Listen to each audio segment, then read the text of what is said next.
pour le futur de Dakar. Nous pensons aujourd'hui, maintenant, aux Dakaroises et aux Dakarois, de déterminer qui sera le prochain maire de Dakar et qui seront les prochains maires des différentes communes de la ville de Dakar. Alors, quelle analyse faites-vous sur le scrutin? Pour l'instant, tout se passe bien. Je ne peux rien dire. Sinon, dans la journée, nous souhaitons que cela se déroule comme on l'a trouvé ce matin. Il n'y a pas encore beaucoup de remous. Les gens votent tranquillement à travers tout le pays. Et nous souhaitons que cela se passe ainsi durant cette journée d'élection communale. Le moral est bon dans la mesure où les populations se souviennent de notre passage à la tête de la ville de Dakar entre 2002 et 2009. Parce que le bilan que nous avions laissé aux Dakarois est toujours là. Il est parlant. Donc partout où nous sommes passés, les gens nous ont signifié que depuis que vous avez quitté, Dakar n'a pas beaucoup évolué. À part les projets de l'État, on n'a pas vu de grands projets de la ville de Dakar. Et souvent j'entends des gens qui disent que depuis le départ du maire Pape Diop, il n'y a plus d'inauguration de la ville de Dakar. Effectivement, c'est la vérité aussi.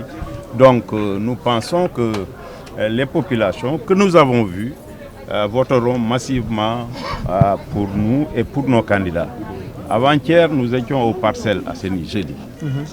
Mais dans certaines rues, il y avait une communion entre nous et les populations. Les gens scandaient des mots, personne ne pouvait entendre. Même la sono était engloutie par la réaction des populations. Donc cela augure d'une situation favorable à notre candidature. Alors, quelle analyse faites-vous de l'affluence des électeurs? Oui, vous savez, cette année, il y a une particularité que les gens n'ont pas analysée.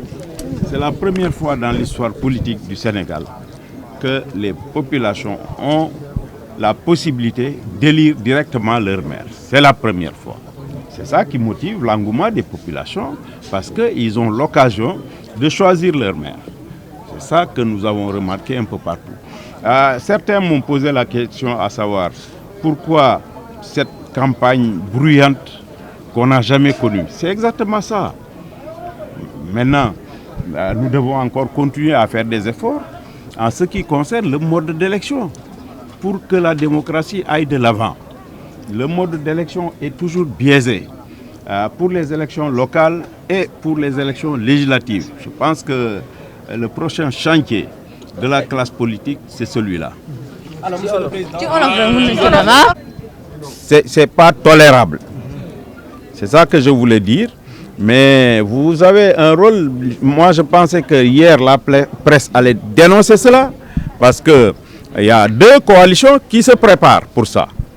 Deux coalitions. Je ne veux pas citer leur nom, mais vous les connaissez. Donc, c'est inadmissible.